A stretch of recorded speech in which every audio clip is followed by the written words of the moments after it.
Did you feel like going into the debate that you would come out a winner? Well, no, I don't really kind of think of it that way. I just try to have in my own mind, kind of what I want to communicate. But we don't do a lot of planning for that. You can't really. It's like pickup basketball. You just don't really kind of know what's going to happen. But there's certain things that I want to be able to communicate, and the debates are very structured and they're narrow, and they're not like I have these town halls where you can really communicate. It's hard at the debate, but it's as the number of people in the debate have shrunk, it's made it a little bit easier. I don't have to fight for time now. And coming out of that debate, some focus groups said that you were the winner. How do you take that momentum, if anything, and use it? Just tell everybody how great I am. No, I mean, I don't know. What I hope is that more and more people will find out who I am. And they're starting to know, but let's think about going to the grocery store. There's Coke, there's Pepsi, and then there's like Kasich, and they're like, well, no, it's an interesting brand, but I'll just buy what I know. And so our challenge is to get the brand up to where people can be comfortable with it.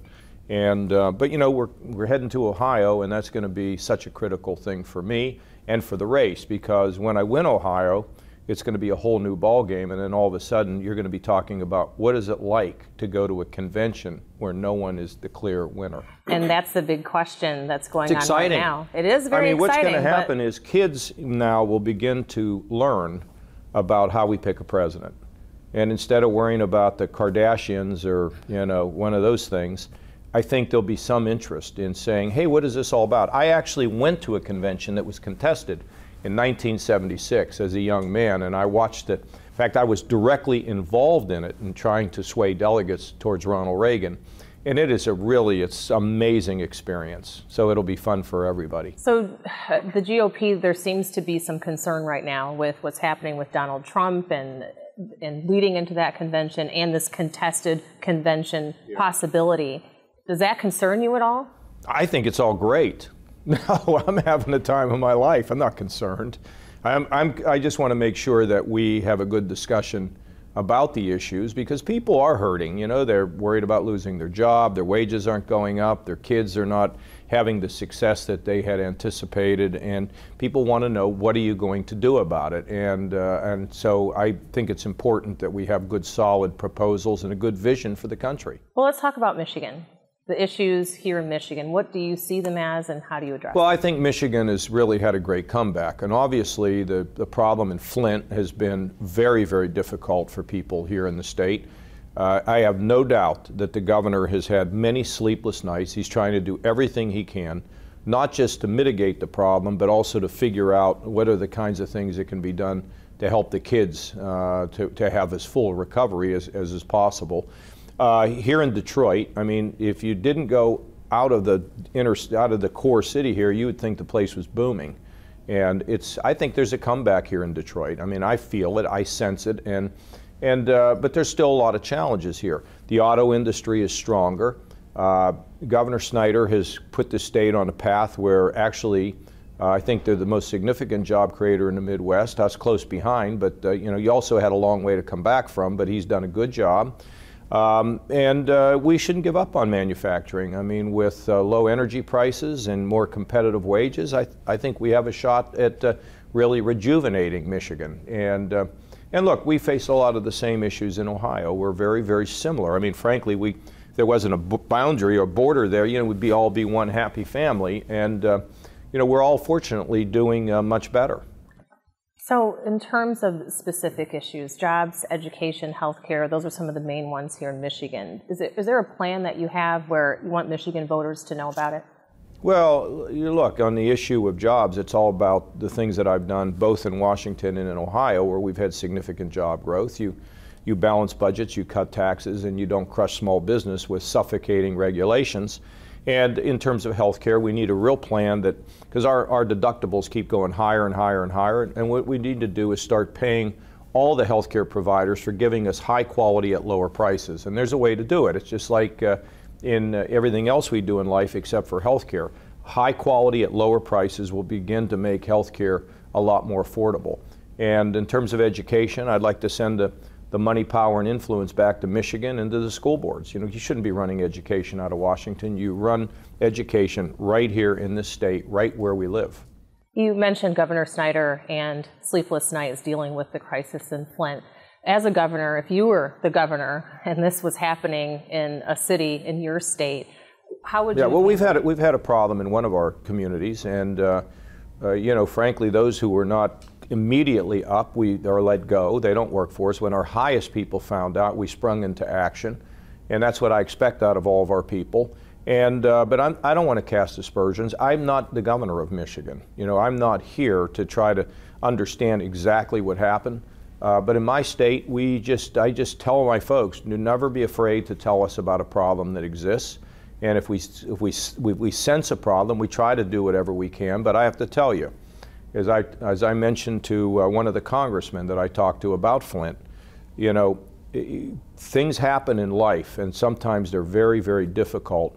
And be careful when you're condemning somebody else for what happened to them, because the same thing might happen to you. So let's just work together to get Flint not only the water safe, but to restore the reputation and make sure we don't have a deterioration of the economics that are still remaining in Flint. You talked about the narrowing down of the candidate field. You're now one of the top five. Well, there's four. Let's see. There's only four of us on the Republican side, two on the Democrat side. So you know, what's so amazing is there's six of us who are most likely, one of us, to be picked for President of the United States. And well, we got 325, 350 million Americans. I don't know, it's pretty cool. And considering the fact of where I came from, you know, my father carried mail on his back, and his father was a coal miner, and my mother's mother could barely speak English. You know, America's a neat place, and you know, I didn't come with a silver spoon. I didn't come from a family of any kind of politics. It's really been remarkable. And if you look on the stage now, you begin to see other people have very similar backgrounds, and it's great, isn't it? It just says, I think it says to Americans, or what it should say is, hey, if these guys can do it, you know, this woman can do it, you know, anybody can do anything that they hope and dream about being. What's your strategy from here? You did well in New Hampshire. Polls are putting you, at least here in Michigan for our primary on Tuesday, at the bottom of the top four. Well, we're not there yet. It's not Tuesday, but the big showdown for me ultimately is Ohio, and that's what's going to matter. And it's so funny because it always seems as though Ohio becomes the center of the political developments in our country. And if I win Ohio, which I do believe I will, 100% believe I will, it's a whole new ball game for everybody. And then you'll be coming to Cleveland in July. I'd love to. I have relatives there. I won't even need a hotel. Yeah. Oh, no. Get a hotel. You don't want to stay with relatives. Then you can, you know, you can be really relaxed and have a good time. Visit relatives, but don't stay with them. But don't stay on? No. Yeah, you might have a point there. But in terms of, I'm asking about strategy because there has to have been a strategy that you're still in this race right now. No. It's one foot in front of the other. We husband our resources. We don't spend a lot of money. We just keep, you know, like I was running into a friend of mine who worked at Fox News, because I worked at Fox News. He's still there. He said, Kasich, no matter what we do, we can't get rid of you, can we? I think it's persistence, and frankly, I have a really, really good team. They are very dedicated. If you think about it, we have had very little money, no name identification at all. People said he wouldn't even get in the first debate. He'd never make it to New Hampshire. He'd never get out of New Hampshire. He wouldn't escape Super Tuesday. And look where we are. And it's a really cool thing. It's a really good lesson that if you just stay focused, if you have some good things to say, if you build a good team, it's amazing how far it will take you. And it is really, we look at one another sometimes and say, can you believe it, that we got here? So how do you explain it, how you are here at this point? Just hard work and a vision and a message and a connection with people. See, the biggest challenge I've had is having an opportunity to really be in a room with everybody. My ultimate town hall meeting is to get all of America in a room and let me get up and talk and take questions, answer them, and let people get to know me. That's my ultimate goal. What do you want people to know about you when you're playing for the country? Good guy, and I'm here to fight for people who usually don't have a voice. That's what I've done all of my career. And we want everybody to have a chance, not just the big shots, the big wigs. We want everybody, no matter who they are, to have an opportunity to live out their God-given purpose. Many Republicans are concerned. Let me also tell you that these town halls that I have, and I would really would invite anybody where if you hear I'm coming, just come to one of them.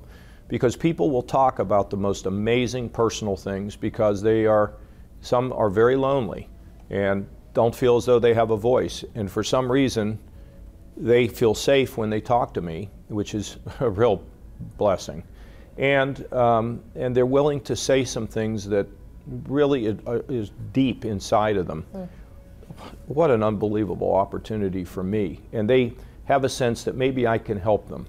And I do the best I can to help them.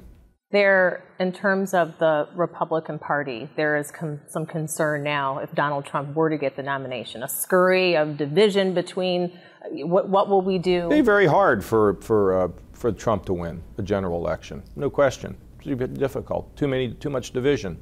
But we have a long way to go before, and again, if I win Ohio, we go to the convention with nobody really being favored. You like that spot? Well, I mean, I don't think it could be in a better place than Cleveland.